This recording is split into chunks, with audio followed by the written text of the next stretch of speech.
You're watching In the Club. I am Sushant Mehta, back with the best from the world of entertainment. This is where the magic happens. And first up, a special interview with Anushka Sharma. She might be missing in action on the big screen, but as a producer, after Paatal Lok, Anushka is all set for the release of her film Bulbul on Netflix. Here's Anushka Sharma, producer Karnesh and director Anvita on Bulbul.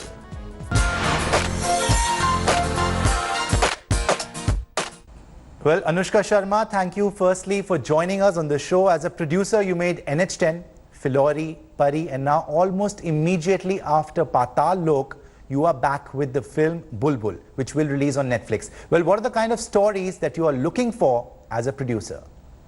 You know, for Karnesh and me, it's always been about engaging content which is unique, which is clutter-breaking, has a different point of view from what people have, viewed.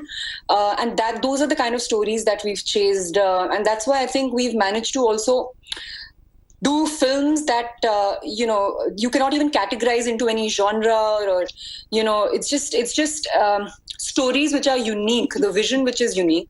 And that's been our hunger. That's what we've gone after. That's what we've chased. And that is exactly what we've produced also. So yeah, that's it. I hope we've managed to continue to do the same thing. Also, Anushka, the boom of the OTT platforms. We've seen Amitabh Bachchan, Ayushmann Khurrana starrer Gulabo Sitabo release on OTT. Vidya Balan's Shakuntala Devi will release on OTT. Even Akshay Kumar's big bomb, Lakshmi Bomb, has opted for a direct OTT release. Do you think we are slowly moving towards a theatre-less entertainment experience, a world without cinemas? I honestly feel like you cannot substitute the theatrical experience. There is a charm in the lights going off, a bunch of strangers coming together for a common interest. That experience cannot be substituted ever.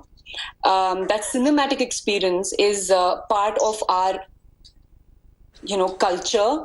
As Indians, we are people who love celebrating together. That's who we are culturally.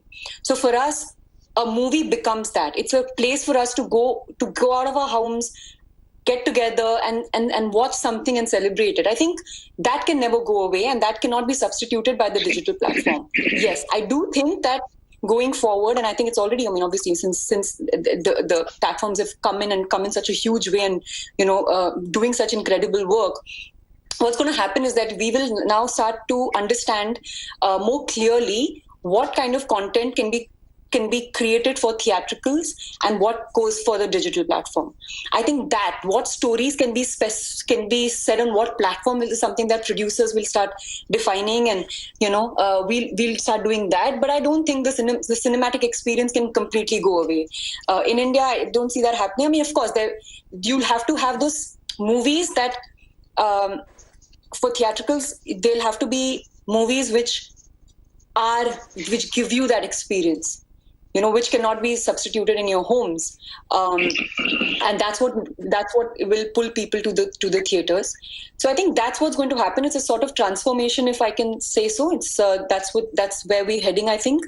And the beauty of the OTT platforms is that there's no restriction of culture, background, language, as far as the content goes. So I can be sitting over here in India and watching, like Money Heist or Dark and Caliphate, and these are coming from like different parts of the world, and I am enjoying it just as much as someone who is from that part of the world. So I think that way it's bringing the world together in a very beautiful way, and we are able to sample stories and sample cultures all around the world so easily, and I think that's amazing. There was a time where people who were interested in films from all over the world really had to be able to ask friends koi achhi foreign film batana, or have to really go looking out for that. But now it's like it's here, it's easily available to you. So I think for cinema lovers, this is amazing. I mean, this is a beautiful situation to be in, and it gives also creative people the liberty to tell a story which which is not bound by factors like box office pressures, and just gives you that liberty and to just be creative and to just tell an interesting story, because you'll find your audience for it. If it's different, if it's a really what's the word for it, like brilliant story, it will have its audience. So I think that's something that I'm happy about. And very soon, I think, we are going to see that happen. We're going to see that happen in India. We're going to see our content being, sampled.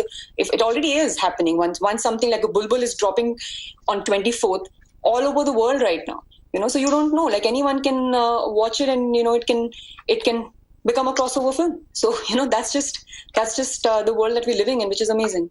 Right. It's been a long time. When will we see Anushka act again? Is there something in the pipeline?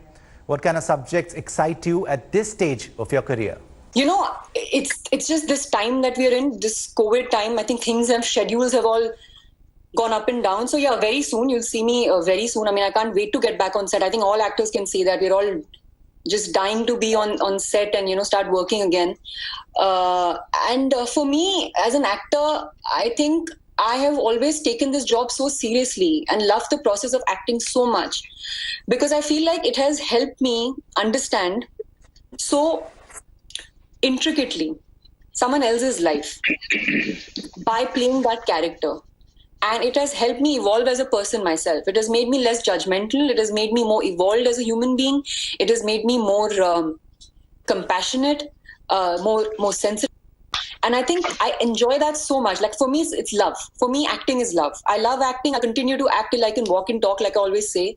But I want to be challenged as an actor. I want to be able to dwell into different facets of me as a human being, my insecurities, my fears, my compassion, my kindness, and just go into that and really bring out something from there and create a character. To me, that's the most enjoyable process. Like, I'm the happiest when I'm excited to be a part of a film. Like, when I'm excited to be working on a film, I'm the happiest. I'm the most amazing person to be around. So I think yeah. So I'm looking forward to getting back on set and doing just that. Right. Well, looking forward to much more from you, Anushka. Now, this is for all of you. What are the kind of shows that you're watching at the moment on various digital platforms? Anything that has really caught your attention? I think I'm watching too much. I've got it. Yeah. Because of the times that we're living in, because of COVID. Like, I'm sure all of us are watching and sampling so much at the moment. Yeah. And the beauty, I think, of the digital platform, OTT platforms, is that you can watch anything. You have thrillers, you have horror genres, you have docuseries, you have cookery shows, you have travel, something on travel, something on architecture, and it's literally all of this, but at such a top-notch quality, and it's just, such so rendered so uniquely, all of these different things, that I think for me, I think that's the beauty of digital platforms. I'm watching everything. I mean, I'm watching from Caliphate to Ugly Delicious to The Last Dance. I mean, so much. Yeah, I've seen The Last Dance. I really like the Elias Grace. That was really good. Started watching Game of Thrones, and I just cannot leave it. I'm shocked. He started watching it the other day. He tells me, and I'm like, what? And I have every night I dream of somebody from Game of Thrones. It has entered my mind. It is not leaving it. Last night I had a dream where I was assassinating Cersei, Sansa Stark. So yeah, I'm Why Sansa? I don't know. Why would he assassinate Sansa? No, he's not finished the show as yet, right? Maybe I was Lannister. I don't know. Yeah. Lannisters did it. So I also did it. Maybe I identified with the Lannister. So I Haunting of Hill House, all-time favorite, and I just saw Castle Rock. I was really looking forward to, because I am a Stephen King fan. So the delight of watching something which is set in that universe is just incredible for me. I'm also watching, rediscovering old movies by Mrinal Sen and Basu Bhattacharya on Mubi, because it's been so many years since you've seen that stuff and you're getting a chance to see it again. So it's beautiful. And so, yeah, it's a mixed bag. It was outstanding. Isn't it amazing? It's so lovely. Yes. You know what I was watching recently? Malgudi Days. Okay, finally, tell us more about Bulbul. It's based in Bengal. The year is 1901. Seems like a spooky fable. It actually starts at the end of the 19th century and goes on to the beginning of the 20th century, which is 1901. It's a fairy tale. It's a fairy tale with teeth. So it's not your happy, sweet, all's well with the world fairy tale. It's a fairy tale that has mystery and intrigue and love and loss and heartbreak and darkness. And yes, there's light and there's hope at the end of the tunnel. That is what Bulbul's story is. It's about story of a fantabulous. Yes. A tale of the fabulous, as one of my friends once said.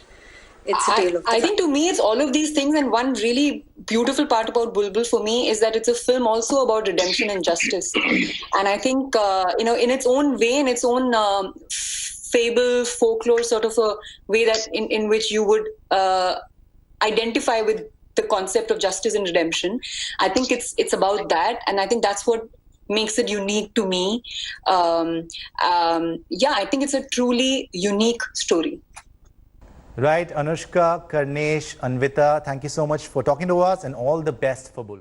Hello everyone, this is Rahul Kamal here. Hope you enjoyed this video. For the latest news and analysis, like and subscribe the India Today YouTube channel and don't forget to press the bell icon to stay updated.